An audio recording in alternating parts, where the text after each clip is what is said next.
This is the Biz News Podcast, one-on-one conversations with experts in business and personal development. Our guest on this Biz News Podcast is Chris Kane, a corporate real estate expert with more than 30 years in that field and author of the new book, Where is My Office? Well, that's not a facetious question, as it turns out. Chris, I was looking around the place the other day and realized not only couldn't I not find my stapler, I couldn't find my office. So where is my office in the 21st century?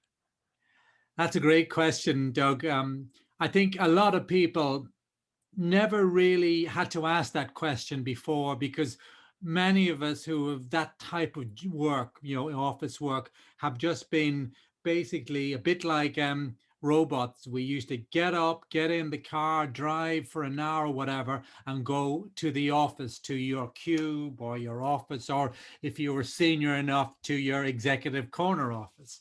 And if you look at all of this, I think the things have been changing for 20 years since we've experienced all of this huge technology and having smartphones that, which are the equivalent of large computers in 10, 20 years ago. But the dreadful impact of lockdown and the pandemic and the huge suffering and people being forced to work from home has also led to one of those unexpected consequences of things like this, in that people figured out, hey, why do I need to commute into town, spending maybe an hour or two one way almost, just to send email? And I've been lucky enough to being around for a while, and I've been asking questions about how do we make the best use of the built environment? Why is it so difficult for both small and big businesses alike to consume real estate? And I wrote this book called Where's My Office? Because I wanted to talk about the system. And then this pandemic came along, and it's brought about huge behavioral and attitudinal change that people are saying, do you know what? We can do better. Well, tell our listeners and our viewers a little bit about your background so they know that you are coming from a background of a lot of experience in finding offices. Well, that's very kind of you to say. I come from a very small village in rural Ireland. I went to London to seek fame and fortune 20, 30 years ago. And in doing that, I started off on a very traditional real estate role until the mid-90s, when I had this really strange call, as I remember, from somebody from your state, from California. And he said, I want to talk to you about a new opportunity. So 17 interviews later, I was offered the chance of a lifetime to work for a company I'd always admired, which was the Walt Disney Company. And that gave rise to me changing completely, leaving pinstripe suits and corporate world to work in the world of media and entertainment. And I learned about Disney and about brand. I got to know your part of the world, the United States, a lot better. I've visited your shores on more than 50 occasions over the last 10, 15 years. So I have a horrible carbon footprint, I'm sorry to say. And it was a great learning experience. And, the ethos of Walt and pixie dust and what it's really all about. And then, as they expanded into media and ABC, I learned all about our, broadcasting and journalism, which I didn't realize was really going to be useful for me for my next journey, which was to the home of sort of British culture, the British Broadcasting Corporation. And there I applied what I learned about construction and real estate to help the BBC move from analog to digital, but also learning about, the importance of, societal aspects and culture and a whole raft of things. So I ended up, I guess, leaving the BBC a few years ago because I wanted to do interesting things with interesting people in interesting ways. And one of the things I wanted to do was write a book to help people understand that the real estate sector, when you're thinking about it as a consumer, is a very difficult sector to engage with. Whether you're a big company or a little company, because you had so little choice. You either have to buy a building or lease a building. And, in the States, that means you got to get a broker, you've got to hire a lawyer, you've got to do these things called fit outs and get construct. And that's all very well when, you've got time. But most businesses now are in a speed to market dynamic, and they need to get stuff done fast. Whereas the real estate world is very slow, very conventional. I describe the leasing system, whether it's in the US or anywhere else in the world, as costly, convoluted, and confrontational. Well, that sounds like a swell place to be these days. So where are we going to be? We're in the 21st century. I remember, if I'll take a moment of your time, working for a publisher once whose main job was to kind of edge into the newsroom. That's about as much as a publisher ever would want to do, is stick his head in for fear of having it lopped off.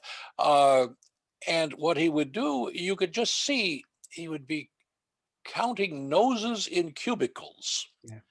Well, these days, newspapers, large and small, don't even have the traditional newsroom. Their people are working from home because A, they have to, and B, somebody just discovered they can do that. Yeah. I think corporate America is going to go through an enormous amount of change in that, if you think about office activities, by and large, it involved processing paper. And, if you look at it, the anthropologists will tell you that, offices are a legacy of industrial ages and production lines. And you had, you remember typing pools, all of those vestiges of early 20th century thinking. And what you alluded to there was the manager with the clipboard and checking on it, a bit like a schoolmaster and kids.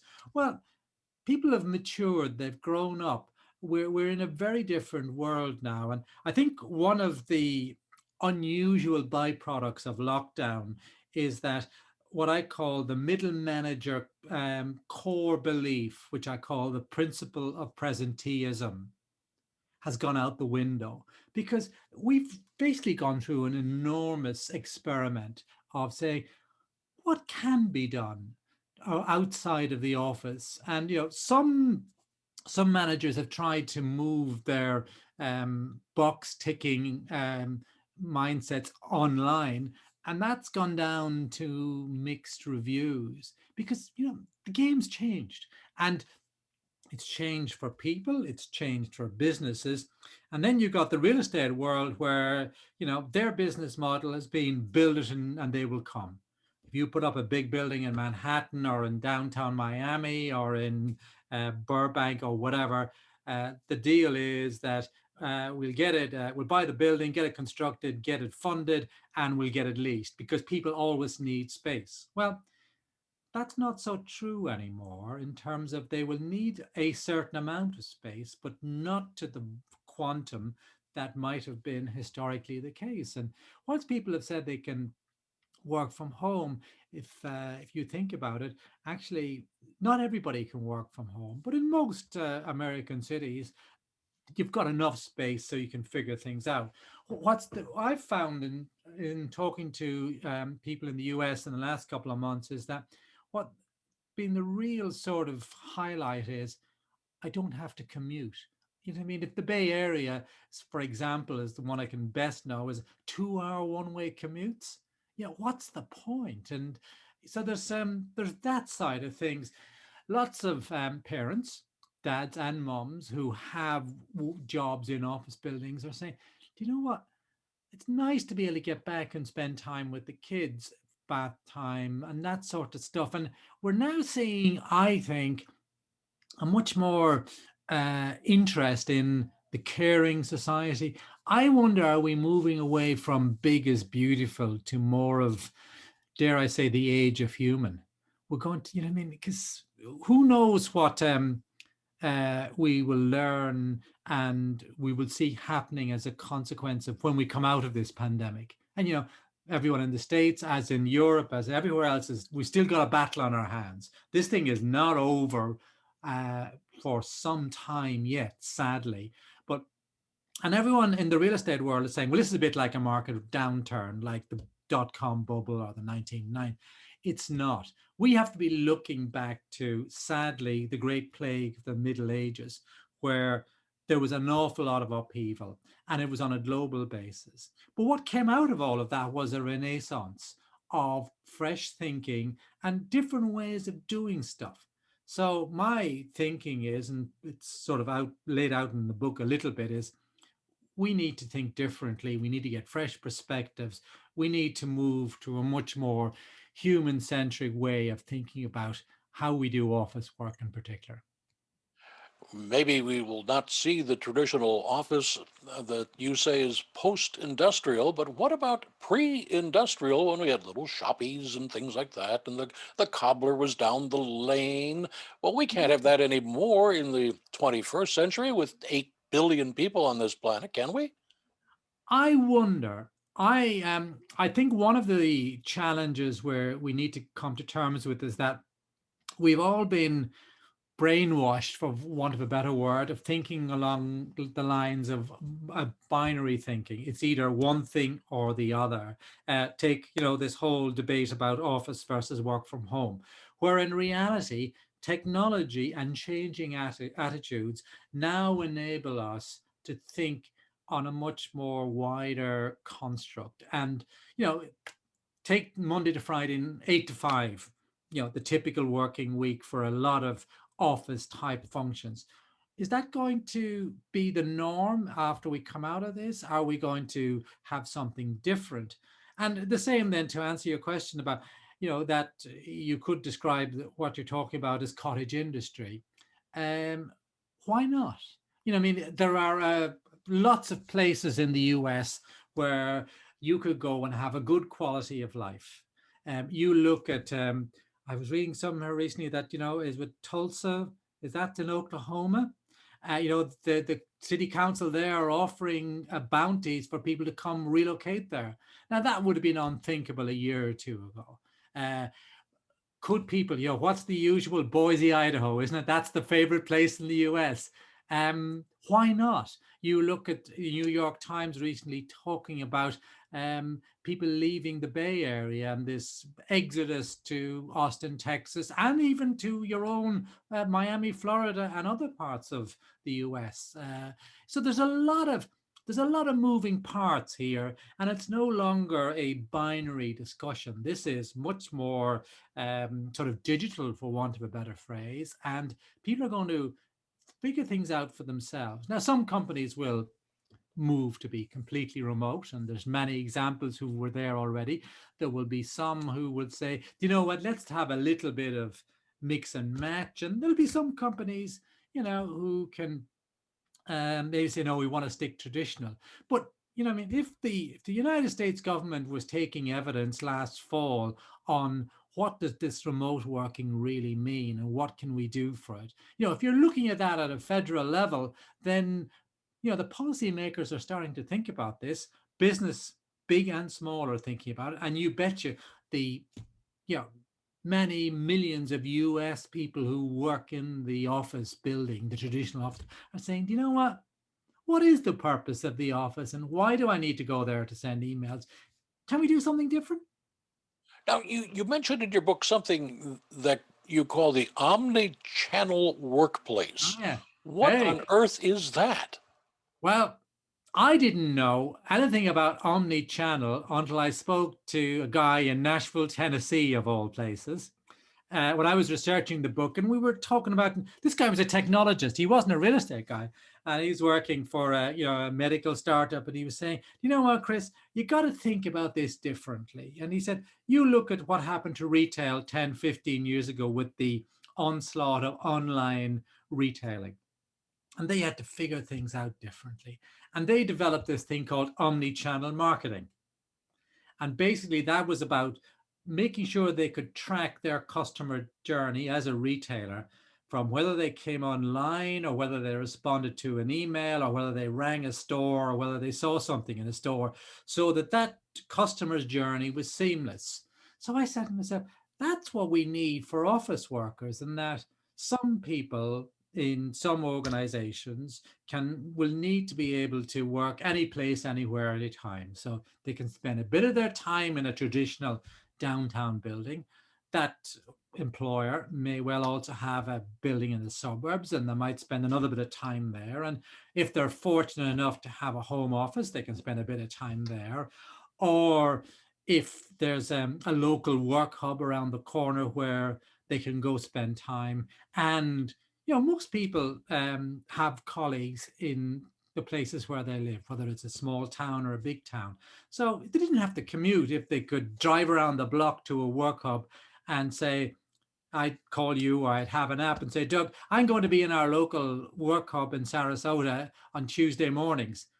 Will you be there? We may not have a formal need to meet, but knowing that you're there, we can plan our day and say, and then we'll have our coffee break together. So instead of having the coffee break in a downtown location, we can have a coffee break where we want to. And as every other part of our economy has choice, why can't office work have more choice? And that's what Omnichannel, I now call it omni-working, the ability to work any place, anywhere, anytime, and with anyone. It sounds almost ideal, and it would affect probably everybody except those who have to be in a specific place, like the bricklayers to build the walls. Yeah, well, exactly. And, we should say that, this conversation is focused on just one part of our economy, the people who do office type work, or as I describe it, digital work. There's a whole raft of other people, facility managers. They need to be looking after the building. We have a whole care sector who, do phenomenal work, and we've learned just how important that is in the last year or so. We have, security services, first line responders. We've got a whole myriad of other type of folk, all of who will probably go through some sort of change anyway, because society is changing. As commercial real estate changes here in the 21st century, what's that going to mean for people who say, I'd like to have a career in commercial real estate? What's that job going to look like in 5 or 10 years? I think it's going to be really different. And, real estate as a sector is one of the last remaining parts of our economy which has yet to be disrupted. And, you look at it, they've never had to. So take an overseas example, take the United Kingdom, Britain. For decades, maybe back even time immemorial, the demand for commercial real estate always exceeded supply. So in the downtown London, you had something called the City of London, 1 square mile. If you were a bank, you had to be in that square mile. So the more banks there were, the higher the rents. And there's that sort of mentality. And that was all very well in what I call the 20th century analog age. We're now, in the third decade of the 21st century. You and I guess we could swap notes about the huge amount of change. You think about broadcasting, which we've got a common interest in terms of the shift from analog to digital. But you remember when the fax machine arrived in the late 80s, and that came and that went in a very short period of time. And you look at the young leaders of the future coming in as 20-year-olds now, they're totally digitally native, for want of a better word. Their preference is something on an iPad or a PC or a smartphone, as opposed to a pencil and paper. Just think about it.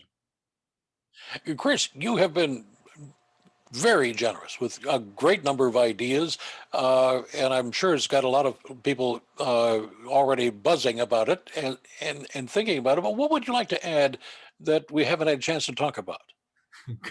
Oh, that wonderful catch-all question. Yes, we always kind of hit them with this at the end. Yeah, I think whilst people can debate about how they want to work, and then the real estate world can debate about how they want to continue to make money, one of the things I would try to bring out in the book was we've really got to start a proper debate about making smarter use of the built environment. Because regardless of what your personal perspectives are, climate change is a reality. It is the concurrent risk along with pandemics. And what a lot of people don't think about is whatever about the challenges we face today, building emissions account for 40% of greenhouse gas emissions across the US. We've got to start thinking about leaving the kids and grandkids that follow us with some sort of legacy. One last thing, and could you tell our listeners and viewers where they can get more information about you and, of course, the book? Yeah. Well, and it's very simple. It's look at a website, whereismyoffice.com, and that will forward to other websites. And we're interested in helping both big and small organizations figure things out in an independent, objective manner, because this is all about fresh thinking. And we really need to go forward and make better use of the built environment. You've been watching the Biz News Podcast. We welcome your input. Send your email to editor@biznews.com. Thanks for watching.